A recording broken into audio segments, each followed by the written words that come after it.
This is what you call a lot of news. We have just learned that finally, maybe a little bit of justice might prevail in the Hunter Biden case.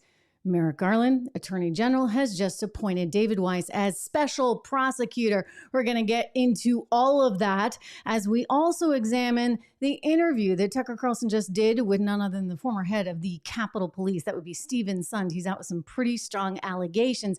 I just want to know one thing. How is it that Alexandra Pelosi, who was then Speaker of the House, somehow had her own reporter, which was literally her daughter, in there videographing during the entire thing? And that's what the world was presented. We'll get into that because, that has not been discussed enough. Meanwhile, Sam Bankman-Fried, he's also not going to get off so easily. A judge is sending him to jail because there are fears that he will try to influence witnesses ahead of his trial. Hello, everyone. I am Trish Regan. Welcome to a live edition of the show, portions of which are brought to you by LegacyPMInvestments.com. If you're interested in investing in gold or silver, go to LegacyPMInvestments.com today, 1-866-589-0560. Again, huge news breaking today. We have learned that Hunter Biden, despite coming up with that nifty little plea deal, is not entirely off the hook. Now a special counsel has been appointed.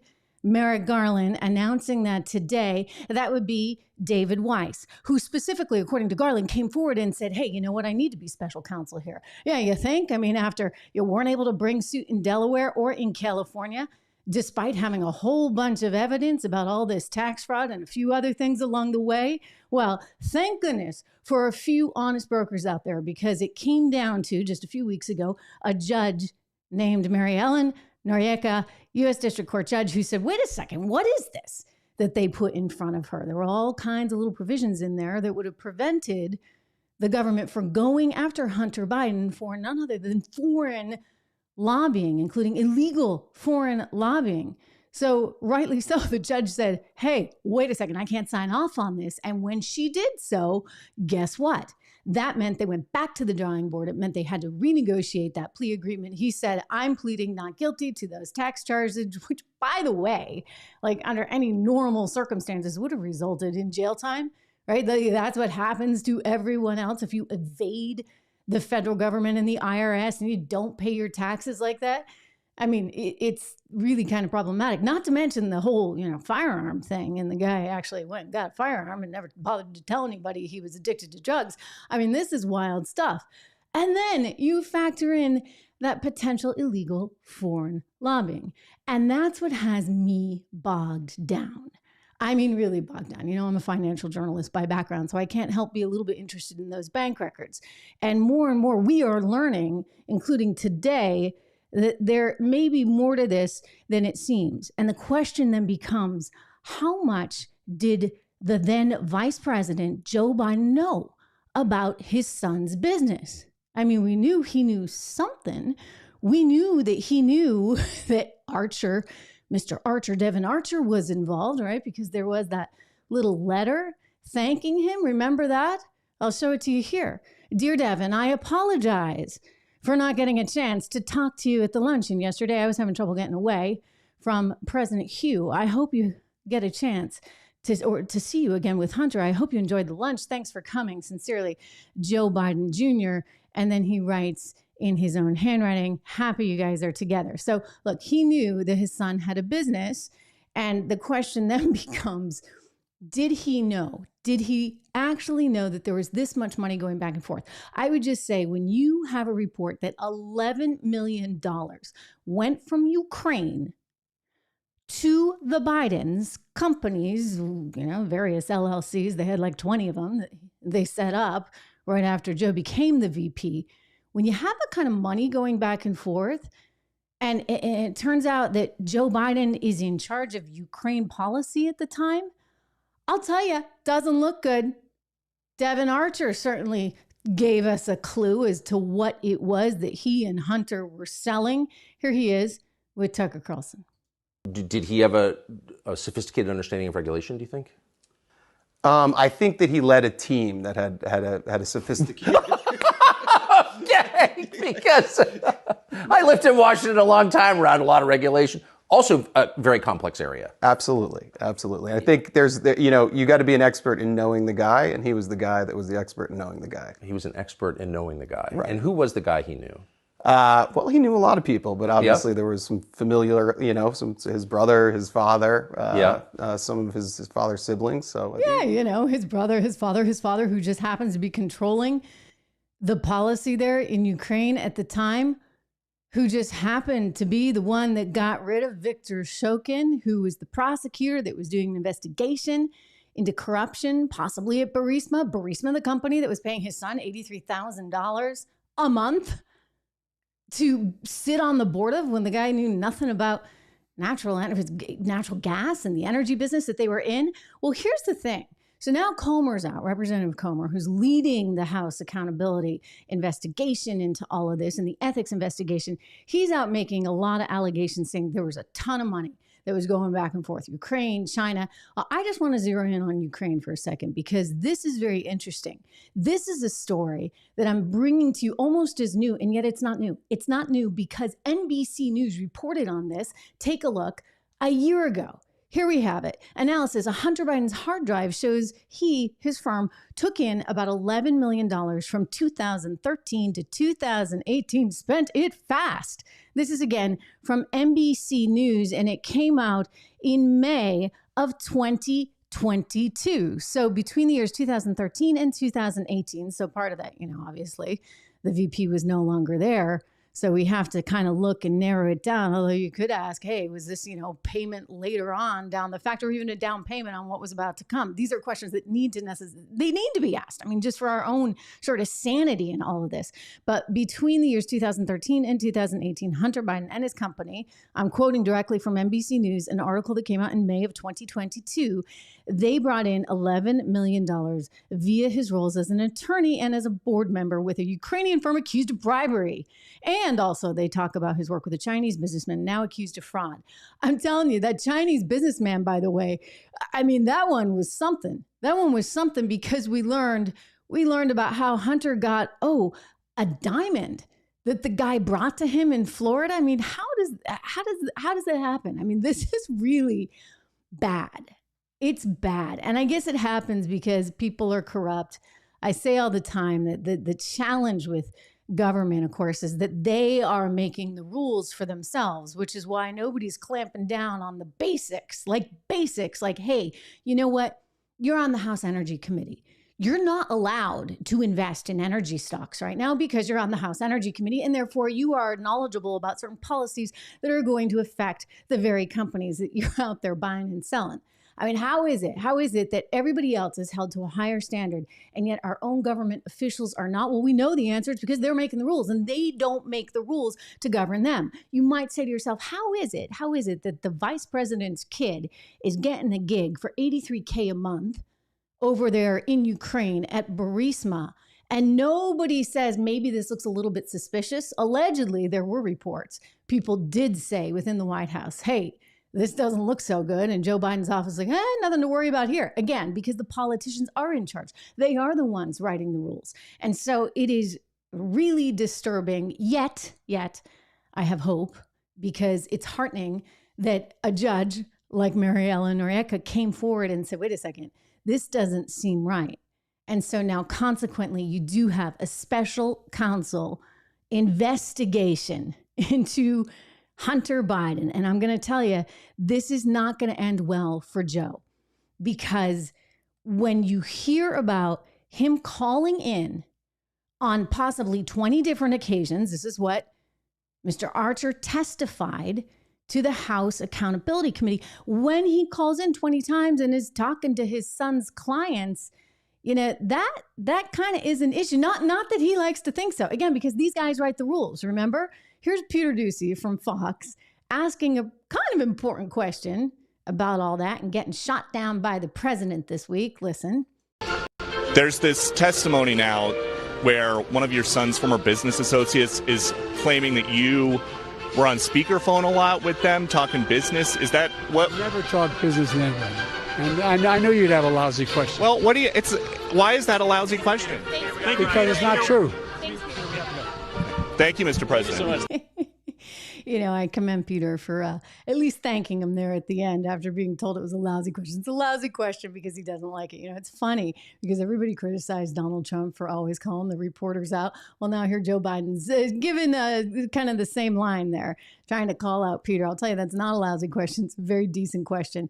Apparently, Peter then reported that the White House called him right back after that little exchange. He hadn't even made it to his car and the White House was on the line. I just have to ask, what is Biden now having the White House call and defend him for? So this is now our resources, right? The PR team effectively that's working for Joe Biden and the White House on behalf of the American taxpayer is being used to spout some nonsense because it might get Hunter Biden and Joe Biden in a whole lot of trouble. This is a big story. This needs to be fully investigated. And if in fact the vice president was selling access through his son, then that has to be called out. I mean, that is a huge financial scandal. I think that one of the reasons people didn't trust Hillary Clinton and the reason why, in fact, she didn't stand a chance ultimately in winning was in part because of what she did with her husband vis-a-vis Clinton Global Initiative, so-called charity, right? Because they were going around the world and they were getting all kinds of funds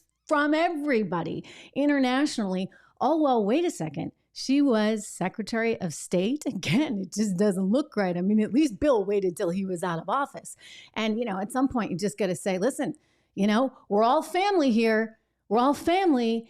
And because we're family, we have to live up to a certain standard. I realize people like to say, oh, well, look at the Trump kids. Well, I'm sorry, but the Trump kids, guess what? They were in that business long before their dad was ever president. Hunter Biden, on the other hand, I mean, the poor guy was, a drug addict. I mean, let's just be honest, right? He had nothing going on until his dad was vice president. And so it's an entirely different sort of apples to oranges equation. I mean, you might say maybe Jared Kushner got a little extra something from the Saudis because he had certain relationships, but it's not enough to actually even compare, only because, look, Jared Kushner was a real estate investor. That is what he did. It's what his family had done long before his father-in-law was ever the president. In fact, his father-in-law being president might have actually hurt him, right? Because it's a different world out there, shall we say, for the Trumps. Anyway, all in the family, right? Just like Nancy Pelosi brought in her daughter, Alexandra, to be the videographer, the filmmaker, capturing everything that happened on that infamous day at the Capitol. I mean, just kind of interesting. If you're going to, invite a film crew in, you don't think you'd invite a news organization? No, you're going to turn around and invite your daughter. Interesting. I mean, you want to talk about being able to control the narrative. You want to talk about being able to put out what you want to put out. I mean, heck, again, all in the family. Your family is controlling the production of all that. We're going to get to that in just a second because I have a lot to add on that. In fact, I was surprised when I went back and looked at some of that footage. I've sort of stayed away from this story a bit. And obviously it's in the news again, in part because Stephen Sund is now out with some pretty strong allegations. And I went back and looked at all that footage. And what was amazing to me is how so many news organizations even tried to pass some of Alexandra Pelosi's footage off kind of as their own. They didn't even always tell you that this was coming from Alexandra Pelosi, who is the daughter of the Speaker of the House.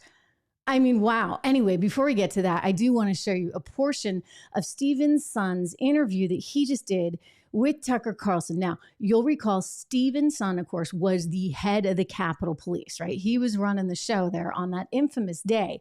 And he's complained that he was not given the proper resources. In other words, he was really concerned. And yet, because of certain rules and regulations, he was not allowed to do what he would like to do. He tweeted out, in fact, that on January 6th, even while we were under attack, I was restricted by federal law to U.S. Code 1970 assistance by executive departments and agencies from bringing in federal assistance to include the National Guard without first obtaining approval from the House and Sergeants of Arms at Arms, Senate Sergeant at Arms. Irving was the House Senate Sergeant at Arms. Stenger was the Senate Sergeant at Arms. So, in other words, he said he could not actually legally do what he needed to do, but he wanted to. He wanted to because he made some 30 phone calls, he said, within a 2-hour span there, and yet wasn't able to bring in reinforcements. So he's asking, why the heck wasn't I able to? Why the heck wasn't I able to get the proper support? I mean, these are sort of fair questions, if you ask me. These are questions that one would have, considering everything that did go down. He did sit down with Tucker Carlson. He's got a new book out about everything that sort of went down and didn't go down on the entire thing. And he brought up his concerns and said, look, this didn't seem right. He is suggesting in that interview that there may have been more going on behind the scenes in terms of our intelligence department. He actually specifically cites even the military and says that Milley was aware of some of the bigger problems. And yet he himself, he said, was not. And he asked, why the heck was I not aware? Right? Why was I not aware of these major sort of issues and potential problems? And he suspects, sort of, if you follow the thread, it's about a 50-minute interview. He suspects that they had something going on behind the scenes that he just wasn't looped in. And therefore, it was not his failure, but a failure of the intelligence arm. And some people would go so far as to say, was that even deliberate at all? Because then you could forever say, oh, we gotta get rid of the GOP because the GOP is going to take over the Capitol, et cetera, et cetera. I mean, the problem that has resulted from all of this is, in fact, that can always be the narrative. It can be the narrative for an entire generation. And that narrative was caught on camera by none other than the Speaker of the House, Democrat Nancy Pelosi's daughter. And these are the pictures that were put out that were sort of, if you ask me, kind of orchestrated by, well, Nancy. I mean, it's, for goodness sakes, her daughter. It's not like they had a lot of independent news organizations following her around. Here's a clip on ABC News. At least ABC had the decency to say where the stuff came from. I'm going to punch him out. This is my mom. I would pay to see that. I've been waiting for this, for trespassing on the Capitol grounds. I'm going to punch him out, and I'm going to go to jail, and I'm going to be happy. The footage was shot by filmmaker Alexandra Pelosi, the Speaker's daughter, for an HBO documentary. She was with her mother as she fled the Capitol. Yes, ma'am. We have got to finish the proceedings, or else it will have a complete victory. Later, she can be heard checking in with Vice President Mike. Okay, so you heard the reporter say it was filmed by Nancy Pelosi's daughter, Alexandra. It was for her HBO documentary that she was doing. So in other words, Nancy gets intelligence that it's going to be a big showdown that day and brings her daughter in to film and document the whole thing. Now, I get it. Her daughter's a filmmaker. I don't know how talented she is or what other things that she's got some background in it. It's not like the Hunter Biden thing, but still, nonetheless, I mean, you want to talk about being able to manipulate, be able to control everything. You got your own family in there videoing the entire operation. CNN presented this as though it was, dare I say, theirs, as though it was exclusive. They did mention Alexandra Pelosi, but take a look here. Never before seen footage. Right? Yes, ma'am. House Speaker Nancy Pelosi shown fleeing the U.S. Capitol as it was under attack on January 6th. The videos captured by her daughter, Alexandra Pelosi, a documentary filmmaker. We have got to finish the proceedings, or else it will have a complete victory. She provided some of her footage to the January 6th Select Committee, who played clips in their hearing Thursday. So in other words, one story has been told, and that's the only story that's been allowed to be told. And so when Sund is coming out, Stephen Sund, and he's telling another story, it's just important for all of this to be heard. I'm not judging any of this one way or the other. I'm just saying that I find it troubling that somehow Alexandra Pelosi's video is what then gets used everywhere. I mean, it was used over and over and over again in the media. And that's sort of all that the average American really saw. And maybe they mentioned it first time around, hey, in this video shot by Pelosi's daughter, but then at some point it gets lost, right? And so again, in this sort of spirit of everything's sort of interconnected, literally to their kids, I'm like, guys, you know what? Like, let's keep a little distance, a little bit more church and state. Don't have your son sitting on the Burisma board for $83K a month or taking any kind of payouts while you're in charge of policy that's going down in Ukraine. By the way, then actually, withholding money from Ukraine because, well, Burisma wants Viktor Shokin fired. I mean, this doesn't look good. Well, simultaneously, if you're Nancy Pelosi, I'm sorry, like get your friends in over at, various news organizations. I'm sure you have a few. At least try and have some kind of pretense for independence in what you're doing. If you want to video the entire thing, I mean, you can do some on your phone, I guess. You can hand your phone to your friends, but bring your daughter in and then to have that be the video that's used. I mean, really. Speaking of which, I should mention that the judge in that particular case, I mean, there's so many indictments now against the former president, but the judge in that case is actually restricting his ability to speak. There's some concern about witness intimidation. So that news coming out today. In the meantime, speaking of people that they do not want to talk so much or to potentially intimidate witnesses, that would be Sam Bankman-Fried. This is the guy that allegedly defrauded people out of just so much money. I mean, just an insane amount of money through that crypto scheme. Now, it seemed like he had gotten off to us the other day because he was sort of off for campaign finance charges, but the judge now is coming back on the other case and saying this is a big deal, and we do not want you tampering with or influencing the jury pool. Therefore, we need you to go to jail now. And so the lawyers are mad. The New York Times is mad. The New York Times is saying, look, he spoke to one of our reporters, but we still gave a fair story. I think the judge is just really trying to play it very safe here with Sam Bankman-Fried, and they want to sort of hold him up as an example. So that news just crossing as well today. It looks as though he will be going to jail while he awaits trial. I want to switch gears. We've been talking about Disney a little bit, and here's a question for you. I mean, is Disney about to become the new Bud Light?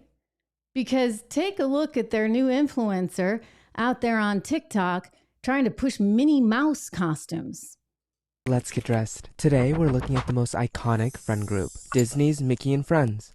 And the character most like me is Minnie Mouse. And I have the most perfect dress to start the look. It even has little Mickeys on it, and I love how bold of a red it is. It's just like Minnie. I'm thinking of layering a fun collar, like this one, just to give it a little more flair. But now I feel like the dress needs more shape, so let's add this white petticoat under it. It's so fun to move in, and I love how it peeks out at the bottom. And to add even more shape, this belt should do the trick. Now for hair, I'm thinking of doing space buns. So let's pull out my hair donuts, and just like that, it kind of looks like I have Minnie ears. And Minnie wears gloves, so I need gloves. I'm also gonna add this watch with Minnie and all her friends on it. It's so cute. But now, to be as bold as Minnie, I need a bold red lip. It's a classic, and it's so pretty. Now, let's add some black tights and pull out the iconic yellow pump. I'm just like Minnie Mouse. But wait, something's missing. I know. How could I forget? A giant red bow, the biggest fashion statement. And now, the look is complete. I literally look like Minnie Mouse, and I fit in perfectly with Mickey and his friends. The bow, with the dress, and the shoes really sealed the deal. Now I'm fashionable, bold, and fun, just like Minnie Mouse. Okay, just like Minnie, just whatever born male wants to eventually become, right? So look, this is on TikTok, and it's a transgender influencer who's dressing up as Minnie Mouse. And well, look, Disney has enough problems as it is. It's different than Bud Light in that, Bud Light was an easy switch for people. It was historically such a male, masculine culture in terms of the people that drink or drank. I should use that right in the past tense because I think people just aren't drinking it anymore. Bud Light. And so when they put forward Dylan Mulvaney as an influencer, people just went nuts. Now, when you see this person who's a transgender and dressing as Minnie, is it going to cause as much of an uproar? I don't think so, but I think it's important to see only because this person they're dressing up as Minnie is designed very specifically to try and bring in this new audience, and this new audience, which used to be like what, 0.01% of the population, and now increasingly is growing and growing. And you have a lot of young people identifying now as transgender because, oh, I don't know, it's like in the news cycle and suddenly the idea catches on. There may be a lot of reasons. And I say this with a ton of empathy in that I really feel for anybody who's going through any of what I imagine one would go through dealing with a situation like that. But simultaneously, it's like, okay, like enough is enough, guys. Do we have to really just keep pushing it and pushing it? Can we not encourage tolerance as opposed to sort of putting people up on pedestals and making such a big deal of it? Anyway, Disney's got enough problems. You saw the news the other day about their streaming business and how they're losing subs 2 quarters in a row, I should point out. That streaming business isn't working out so well. The entire business, really. I mean, you look at their entertainment business overall, you've seen, what do you know, their entertainment TV side really start to struggle. And Bob Iger's out saying he's going to sell the whole thing. He just spoke recently with a CNBC reporter saying exactly that, remember? Transformative work is dealing with businesses that are no-growth businesses and what to do about them, and particularly the linear business, which we are expansive in our thinking about, and we're going to look expansively about opportunities there because clearly it's a business that is going to continue to struggle. Well, let's stop there for a second then and let me ask you about it. We're talking, I guess, ABC, the network, the stations, but then the cable networks as well. Yes, correct. FX, Nat Geo. Is it possible you would look to sell them? We're going to be expansive. I think if you can interpret what that word means. Okay, he's being a little bit coy, but you know what expansive means. David Faber knows what expansive means. I know what expansive means. It means, yes, we're going to look to sell them because they're not performing as well. And so they'll probably sell them out to some private equity business. And, ultimately that means that a few ladies over at The View, because The View is owned by ABC News, one of the things that's on that block to get sold, well, she's not going to be around to there is breaking news. We just learned that you know who has received a letter from Special Counsel Jack Smith. In fact, I think her pay is going to go down. Her pay is going to go down considerably because whatever they're paying her, trust me, the private equity businesses that are going to come in and say, we need to make this profitable. We need to make this profitable until it can't be profitable anymore because streaming is taking over the universe, really and truly. I mean, I'm right here with you. I'm in a live show. I'm looking at your commentary. By the way, subscribe. If you haven't, please do me that favor of subscribing to the show. It's actually really important. Again, great to see so many of you live. But that is the future. This is the future. And so the CEO of Disney gets that, knows that. I don't know what he's thinking on the whole Minnie Mouse thing, but he gets the overall picture on the streaming front. And so you're going to see a lot of assets like Nat Geo or FX or ABC News or ABC, which includes The View, all of that getting sold off. Speaking of news, these are unbelievable. I want to share with you just unbelievable footage coming to us out of Maui. This is being shared pretty... We're done. Yeah, we're done. Be careful right here. There's debris all... Yeah. No. No.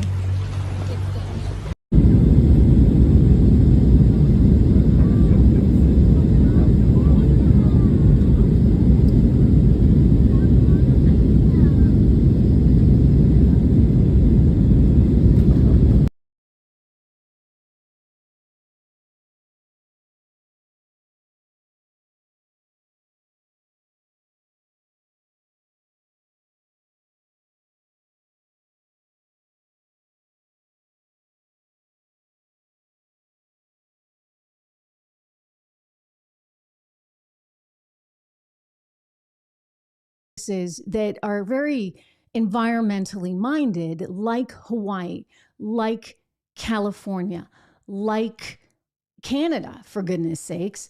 Why aren't they doing a better job at managing their forests and controlling this? Now, you can blame temperatures all you want, but at some point you have to say, okay, the onus is on us to make sure that this doesn't happen. And so when we see temperatures escalating, we need to go out and clear out the forest so that we're not looking at such horror. And we shouldn't be losing lives. We shouldn't be ruining the quality of air because we're not taking the proper steps. I mean, look, there'll be time for the blame game after, so I don't want to go too heavily down that path. But I do think that it's tremendously unfortunate what has happened there in Hawaii, of course. Briefly, I just want to talk about some of these inflation numbers. Did you guys see today we're seeing some sort of different expectations in terms of the University of Michigan numbers that are coming out and expectations, what people are thinking in terms of inflation. They still think it's going to be high, but maybe not as high as it was. This obviously differs with what we saw just this week being reported that prices for consumers have indeed gone up 0.2%. It may not seem like a much of a move, but keep in mind, the Federal Reserve has aggressively been trying to manage this inflation. Now it's like, what, guys, it's like too little, too late, right? Day late, dollar short kind of thing. The Federal Reserve should have done this ages ago. Joe Biden and his Bidenomics and his Inflation Reduction Act, where he just added more money to the economy. Amazing. It did nothing to help inflation. Let me be very, very clear on that. And so now we're still looking at this higher inflationary environment. And the question becomes, can the economy really support it, et cetera? Lots of concerns out there. And look, it's gonna at some point have to go one way or the other. I've been very nervous about the Fed's effective planning. Joe Biden coming out saying some really strong things against China and its economy today, and basically how it's all sort of a sham, my interpretation of his words. He did say some pretty strong things apparently at a donor meeting that was very negative on China. Surprising, only because the Democrats are always so careful with China. They nobody wants to upset China.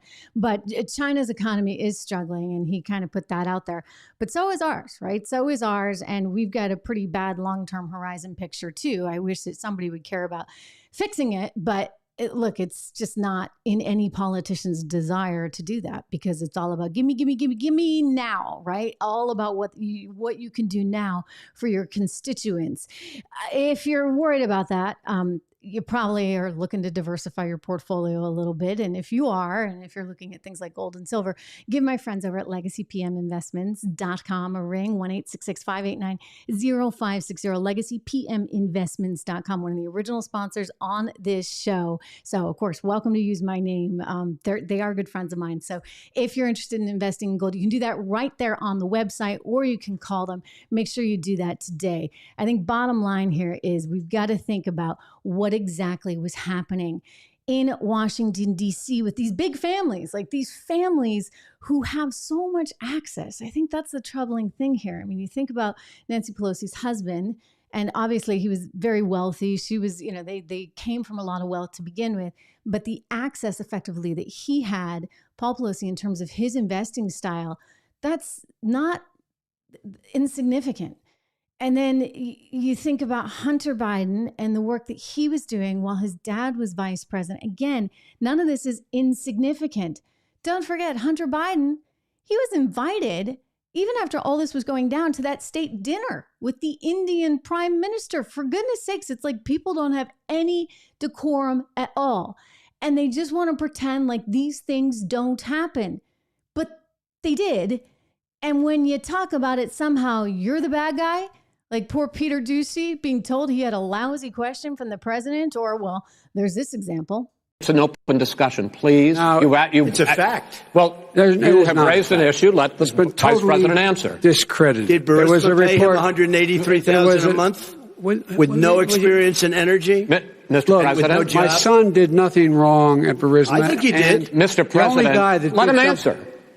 He doesn't want to let me answer because he knows I have the truth. His position has been totally, thoroughly discredited. By who? The media? By everybody. Well, by the media, by our allies, by the World Bank, by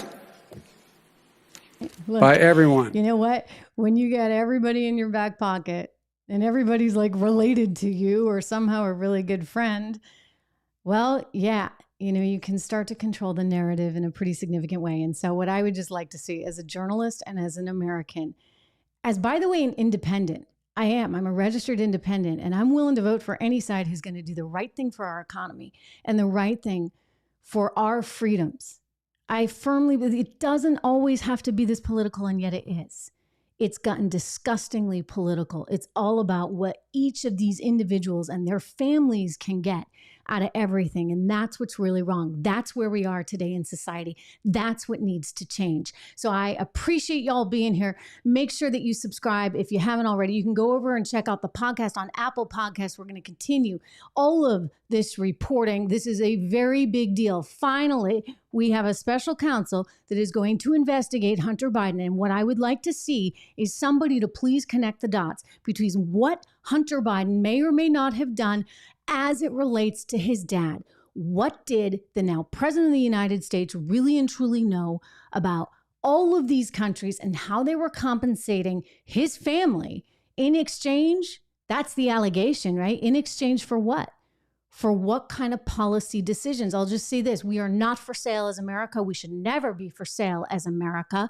We have a lot of responsibility in the world. We are supposed to be holding up this illusion, this idea of not being corrupt, but actually being a free marketplace where hard work and strong ethics get rewarded. And yet now we look like the antithesis of that on the international stage, thanks to this kid. And by the way, he's not a kid. I keep saying that. He's older than me, not a kid, who was a real screw up. Anyway, we'll continue the conversation, of course. Don't forget to subscribe. I'll see you tomorrow.